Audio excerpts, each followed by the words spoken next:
4 já. Depois a gente fala de idade.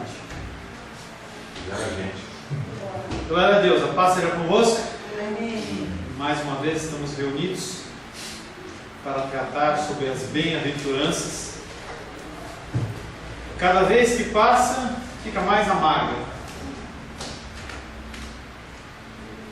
Cada vez que você vem, Lucas, você se sente mais amargo. Porque a gente vai sentindo que a gente não é nada e que a gente não merece nada. E esse despojamento é um despojamento difícil, porque o nosso coração ele é testado. Ontem estava lá fazendo 2 cursos de sábado, né? Um de manhã, sobre pregação expositiva, das 8 ao meio-dia, e depois um curso de capacitação e aconselhamento das 2 até as 17. Mas no curso da manhã, o pastor estava falando lá sobre a pregação. Eu sinceramente fiquei morrendo de vontade de chorar, de tanta tristeza, entendeu? Vendo o que é o ministério pastoral e como eu estou longe disso, no sentido de pregação. E, na verdade, o cristianismo é esse sentimento, né? Não é as minhas falhas como pastor dentro da pregação. E a gente, dentro do cristianismo, a gente tem aprendido cada vez mais que você tem que entender quem você é dentro desse conceito do mundo, onde você está inserido. E quando você vai tomando consciência disso, você se sente muito mal, porque você não consegue olhar mais para o espelho de uma forma espiritual e ver alguém bom, porque a comparação ela não é com outros seres humanos, mas é com o próprio Deus, através da figura do Senhor Jesus Cristo. Nós começamos na semana passada também, tratar da 7ª das bem-aventuranças, entendendo que bem-aventuranças, nós já falamos, não quer dizer que felizes, mas sim virtuosos. Bem-aventurados os pacificadores, porque serão chamados filhos de Deus. Nós vamos fazer um breve resumo, como nós fazemos sempre, para podermos retomar. Nós já falamos, todas as bem-aventuranças, nós falamos que as bem-aventuranças, conforme elas vão sendo expostas, elas são expostas como as características de um indivíduo que é cristão. Você tem que identificar essas coisas no cristão. Pacificação.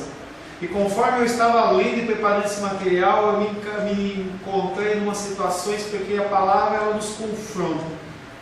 Nós temos sido pacificadores? E aí ontem eu estava compartilhando, na verdade era uma fofoca, com um pastor amigo meu, e eu falava com ele de uma coisa, e aí quando eu li o texto eu falei assim, eu não fui um pacificador. Para quem que a gente fala mal de uma pessoa para outra? A gente não é pacificador. Ah, mas fulano de tal falou tal coisa de você. O que vai resolver? Ou o que vai atrapalhar? Na verdade a gente acaba transpondo um sentimento de amargura para outras pessoas, e isso não é um pacificador. Uma nova consequência do fato de havermos recebido a plenitude do próprio Deus é sermos pacificadores. Falamos também, como todas as bem-aventuranças, que elas não são algo natural que você nasce, não é algo que você adquire através de uma faculdade, através do estudo, através de um curso, mas é algo que é provindo diretamente do Senhor. E as pessoas que não são cristãs, que não têm Jesus Cristo no coração, você não pode exigir que elas assim reajam, porque elas não vão conseguir reagir. Quando você tenta fazer isso pelas suas próprias forças, você se entristece, você não consegue o intuito, você não consegue pelas suas próprias forças ser um pacificador, mas simplesmente quando você se entrega ao Senhor.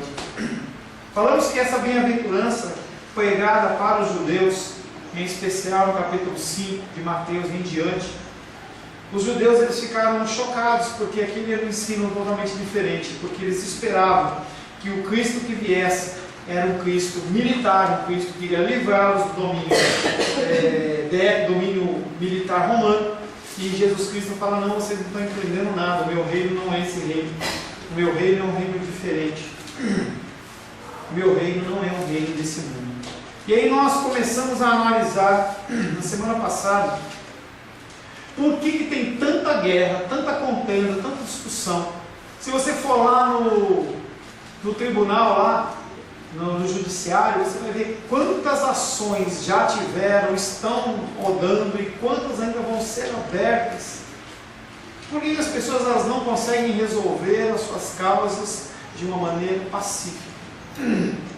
Volta ao tema que são todos eles interligados, porque as pessoas elas não são felizes com o que elas têm. Elas querem sempre mais, elas querem outras coisas. Elas sempre acham que elas têm direito a mais coisas do que elas deveriam ter. Quando a pessoa ela acha que ela tem mais direito, ela cria confusão e ela sai para lutar a respeito disso. Por que há tantas guerras no mundo? Por que há tantas discussões, tantas contendas, tantas brigas? A resposta é o pecado. A concupiscência, a cobiça, o egoísmo, o egocentrismo dos homens é a verdadeira causa das dificuldades e discórdias. Você para de olhar para o mundo, você para de olhar para o próximo, você para de olhar para a situação das outras pessoas e você olha apenas para você. É algo que eu tenho falado com alguma frequência. Imagina se nós tivéssemos mais que um umbigo e você tivesse que administrar o seu tempo e olhar para mais um umbigo seu, porque tudo gira em torno do nosso umbigo, da nossa necessidade, do meu desejo, da minha vontade. O que eu posso ganhar com isso? O que eu vou ser privilegiado com isso? As pessoas elas vivem nessa busca, e isso é pecado. A dificuldade, na verdade, ela reside no coração do homem, e enquanto esse coração não for transformado, o problema ele vai continuar sendo sempre o mesmo. O meu coração, o seu coração, são corações pecaminosos. Nós somos tendentes ao mal. Eu falo para as pessoas, fica inclinado aí a pessoa cai. Na verdade, se eu falar isso para você, você vai cair para o lado, para o direito ou esquerdo, mas depois você volta para o reto. O problema é que nós não conseguimos espiritualmente voltar para o reto. Nós somos sempre inclinados para o mal. Toda vez que eu dou esse exemplo, esse grupo que está embaixo de crianças, certa vez eu estava aqui com eles, ministrando, e falei para eles que eles eram egoístas. Aí uma delas falou assim, eu não sou egoísta. Eles estavam em 4. Não sou egoísta, pastor, como é que você fala isso de mim, meio com cara de choro? Eu falei, bom, qual sorvete que você gosta? Aí eu gosto de flocos. Se eu colocar 3 taças, quantas crianças tinham? 4. Se eu colocar 3 taças, uma com 3 bolas, outra com 2 bolas e uma bola, qual que você pega? Ela olhou para mim e falou assim, eu sou egoísta. E nós somos egoístas e pecaminosos desde tenra idade até a mais idade mais avançada. O mais novinho quer ser o centro do mundo. O mais velho também quer ser o centro do mundo. E nós vivemos toda a nossa vida buscando uma centralidade do reino em nós mesmos. Aquilo que existe no interior do homem inevitavelmente há de aflorar a superfície. Você pode tentar passar a maquiagem no rosto, as mulheres passam maquiagem, passam o batom, passa isso, passa aquilo. Temos agora também homem que passa lá os caminhos, negócio lá, né? Mas tudo bem. Mas independente do que tiver externo, a pessoa, dentro do coração dela, quando for mexer, quando pisarem no carro da pessoa, a pessoa vai expor o que está lá dentro. E aí frases do tipo, não era o que eu queria dizer, eu fiz sem pensar, são frases que são frases lançadas no vazio, porque realmente a pessoa fala e faz exatamente o que está no seu coração. Se você é uma pessoa irada, você tem ira no seu coração. Se você é uma pessoa mal educada, você tem esse sentimento no seu coração. E aí nós finalizamos na semana passada falando o que é, pois, um pacificador. Como já nos é conhecido uma vez mais, não se trata de uma questão natural. Você não é pacificador de uma condição natural. Todas as bem-aventuranças eu falo a mesma coisa. Não é algo natural. É algo espiritual. Não se deve pensar aqui no indivíduo complacente e desligado da realidade, nem no homem que quer a paz a qualquer preço. Pessoas, eles propagam a paz, mas propagam a um preço muitas vezes muito caro. E eu falei na semana passada, a irmã dos Reis está aqui, Mas ainda tem que ter esse versículo em que os sacerdotes judeus, eles sabiam que Jesus era o Messias, e mesmo assim o mataram. Em detrimento do que? Da manutenção do sistema sacerdotal, que eles comiam muito bem, moravam muito bem, e eles não queriam abrir mão disso.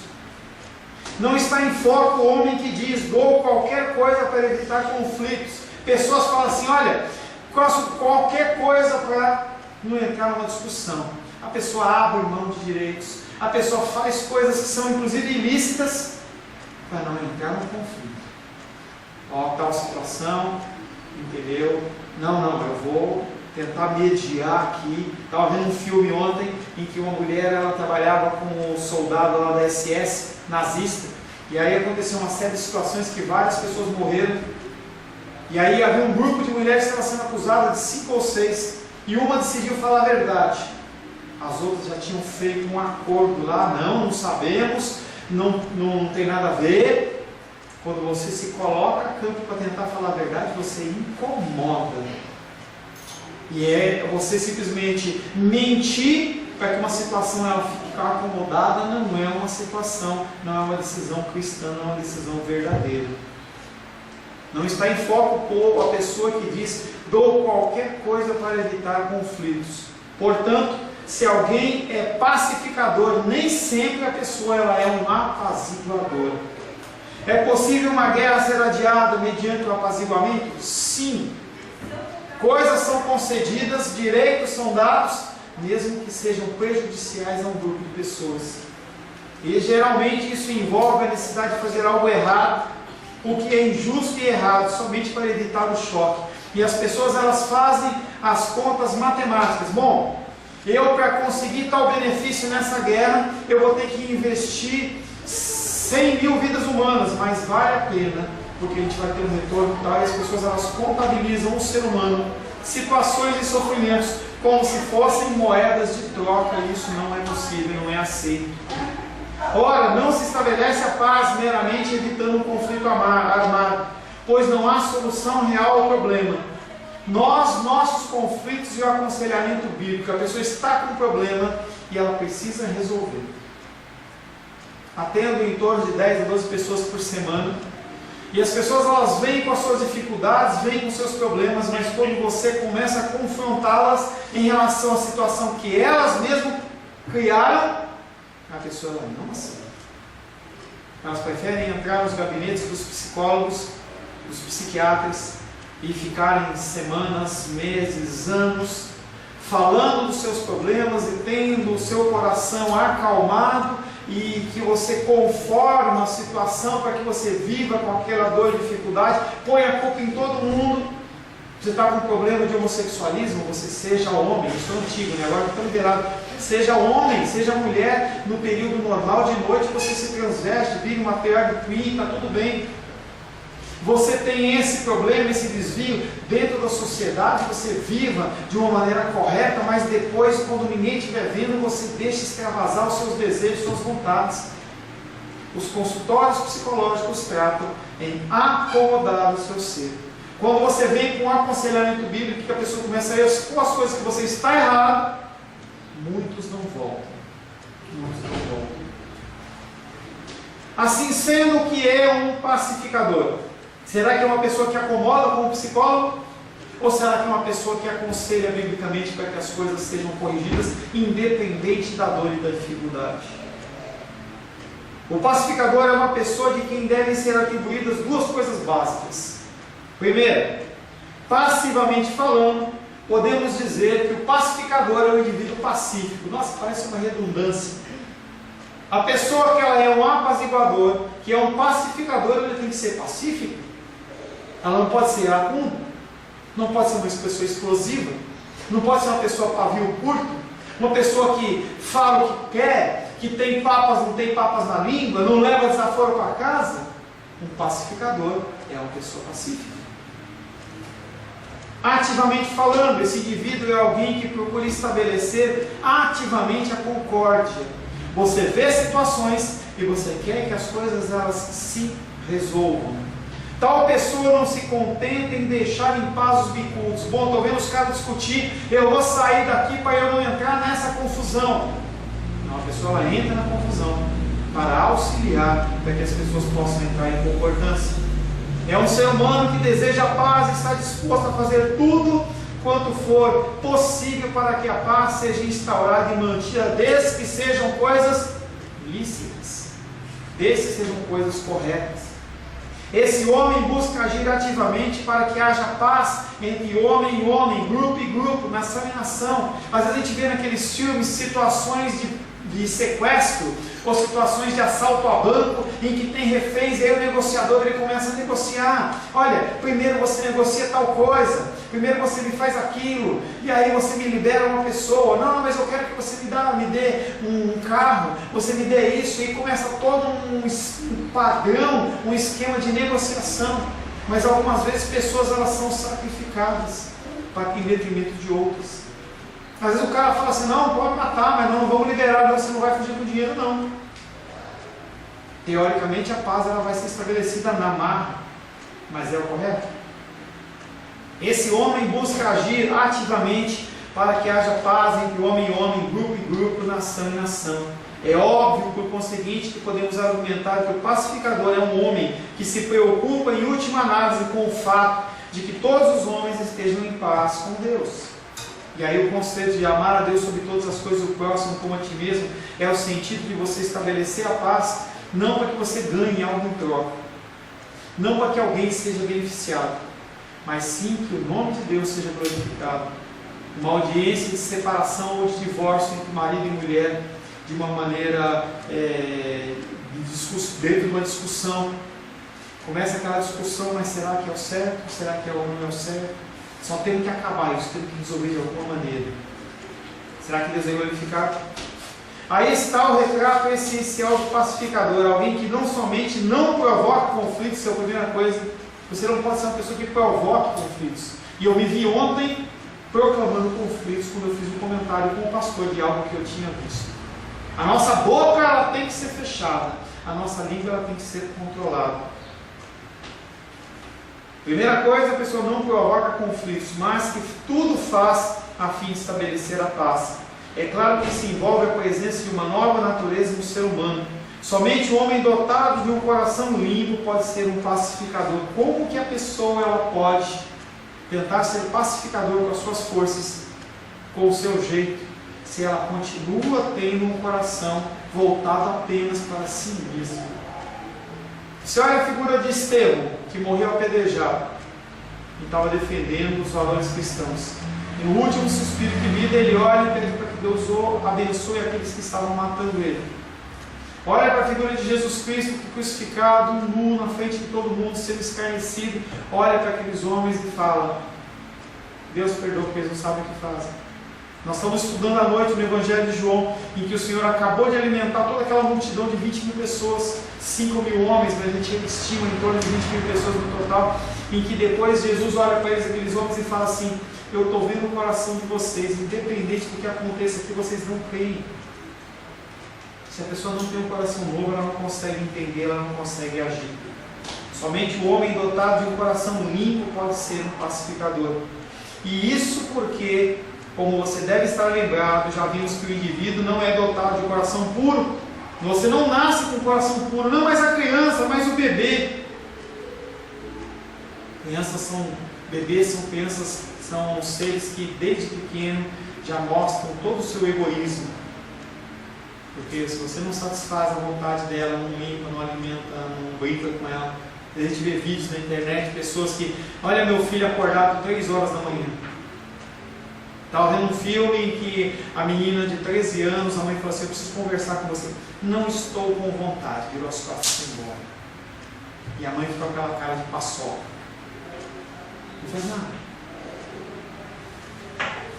Mateus 15, 19. Abre aí.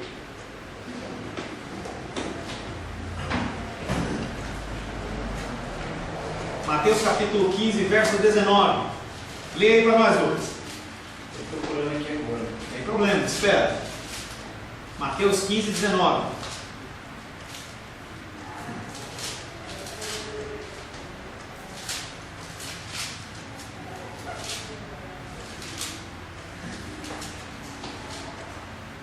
Pode ir. Por favor. Por quê? Acho que tem um probleminha aqui no aplicativo, viu? Porque do coração procedem maus desígnios, homicídios, adultérios, prostituição, furtos, falsos testemunhos, blasfêmias. Tudo isso procede do coração. E por que a gente se espanta quando a gente vê esse tipo de coisa? Quando a gente vê homicídios, por que a gente se espanta? Por que quando a gente vê adultério, prostituição, furto, falso testemunho, blasfêmia, por que a gente se espanta? É o meu coração e o seu coração. Enquanto os homens estiverem produzindo esses males, não haverá paz. Aquilo que existe no interior do homem, inevitavelmente vai aflorar na superfície. Deu um problema do Lucas lá, agora deu um problema no meu aqui.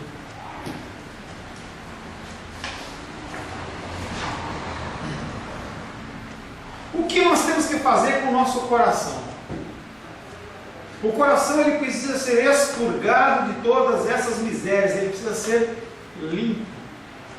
Antes que o homem saiba o que significa ter paz. Como é que a pessoa consegue ter paz com esse tipo de coração? E aí eu volto nos desenhos. Eu gosto de exemplo de desenho. Olha lá o Kung Fu Panda 2. Talvez não conheça. Mas tem uma figura lá, que é o mestre do desenho principal, do personagem principal, em que ele vive procurando a paz interior. E ele faz a meditação, e ele faz isso, faz aquilo, não consegue chegar na paz interior. E aí depois ele se espanta que o pupilo dele lá consegue a paz interior, que na verdade foi através de uma resolução do problema. Você não consegue a paz interior através da sua meditação. Você pode meditar, você pode ir para o monte, você pode ir lá para o Himalaia, pode passar o tempo inteiro com os monges. E os monges eles são muito bonitinhos, são muito legais, enquanto estão lá, pega eles e coloca no meio da sociedade, vê se eles continuam com essa paz interior. Para que o homem possa ter paz, ele precisa limpar o coração dessa podridão, é que nem uma ferida. Se você deixar ela suja, ela vai apodrecer e vai infeccionar. Para que alguém seja um pacificador, é imprescindível que se encare a si mesmo de um modo inteiramente novo. E é justamente nesse ponto que vemos como isso está vinculado à nossa definição de mansidão. Quando você olha para o espelho, você não tem que ver uma pessoa direita, mas você tem que ver uma pessoa que é tendente a homicídio, prostituição, pessoa que mente, que faz uma série de coisas, porque é o que está dentro do teu coração. Se você consegue olhar para essa dificuldade, você consegue tratá-la. Dentro do aconselhamento bíblico, ou se você vai no médico, e você para na frente do médico, você está sentindo? Eu estou ótimo, doutor. Mas por que você veio aqui? Eu estou ótimo, doutor. E internamente está sentindo dor, está com febre, está mal-estar. O doutor vai olhar para você e fala assim: tá bom, então vai embora. Porque você continua com a sua dificuldade. A primeira coisa que você tem que entender é a raiz do seu ser. O que tem dentro do seu coração. Antes que alguém possa ser um pacificador, ele terá que ser liberto do seu próprio eu, dos seus próprios interesses, da preocupação consigo mesmo. E aqui você vai falar para mim: pastor, então eu não quero ser um pacificador, porque eu quero é que a minha vontade seja feita. Eu não quero abrir mão, não. Eu não quero abrir mão da minha vontade. Eu não quero abrir mão do meu querer, do meu tempo. Eu quero é ser satisfeito nas minhas vontades. Mas um pacificador é aquele que é liberto do próprio eu. Entendendo isso, que isso é uma caminhada. Ninguém é liberto dessa maneira. É um caminhar. Antes que você possa ser um pacificador, terá que esquecer-se inteiramente de si próprio, porquanto por todo o tempo em que estiver pensando só em si, em atitude defensiva, não poderá agir como um pacificador. Se você pensa apenas em si, como que você vai sair nessa situação? Você não consegue ser um pacificador, você vai querer defender a sua situação. Para que você seja um pacificador, terá de tornar-se, por assim dizer, totalmente neutro, a fim de poder reaproximar os dois lados que estão se desentendendo. Você não poderá ser a pessoa dotada de excessiva sensibilidade, não poderá deixar-se atingir pela ofensiva e não poderá pôr-se em atitude defensiva. Olhando na pacificação de terceiros, você tem que olhar de uma maneira neutra. Eu vou aconselho casais e eu mostro claramente que os dois têm problema. Não, mas foi ele que traiu, a culpa é dele. Não é dos dois. Porque a partir do momento em que você toma partido, você vai ser amado. Por um lado e por outro lado você vai ser odiado. Pessoas em igrejas tomam decisões desse tipo a toda hora. Então, muitas vezes eu tenho que tomar algumas decisões e fico pensando, será que fulano de tal vai ficar triste? Será que o fulano de tal não vai ficar triste? Nós temos um almoço semana que vem, por isso está convidado, tá? Nós vamos fazer um almoço depois da dominical. E aí nós temos pessoas que não podem vir. E aí eu vou arranjar o pedaço. E aí fica na seguinte situação. Se eu mudar a data, aqueles que vinham já não vão poder vir. Ou então eu vou falar, só mudou por causa deles. Esse é o coração humano. Então, às vezes, você tem que tomar medidas e decisões de uma forma neutra para que as pessoas elas possam não se sentir preteridas ou rejeitadas. O nosso padrão de pregação é uma coisa interessante dentro da pregação expositiva, porque eu vou falar de um termo hoje que às vezes é um pouco amargo para algumas pessoas, mas a pessoa não pode falar assim, olha, o pastor Paulo está falando isso só para mim. Não, um texto é sequencial. Eu não tenho como pular versículos, mas a pessoa, se ela vem para a igreja, ela sabe que ela vai ouvir exatamente aqui. E as pessoas elas têm uma dificuldade. O pastor é uma pessoa que tem que se colocar como um neutro. O pacificador tem que ser colocado como um neutro.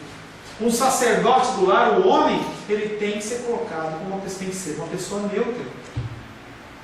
Porque ele não tem vontade, ele não tem desejo. Eu ministro os homens que vêm conversar comigo. E a pessoa não entende que grande parte do problema não é a esposa, não são os filhos, mas é o homem, porque ele não se posicionou como homem de uma forma bíblica.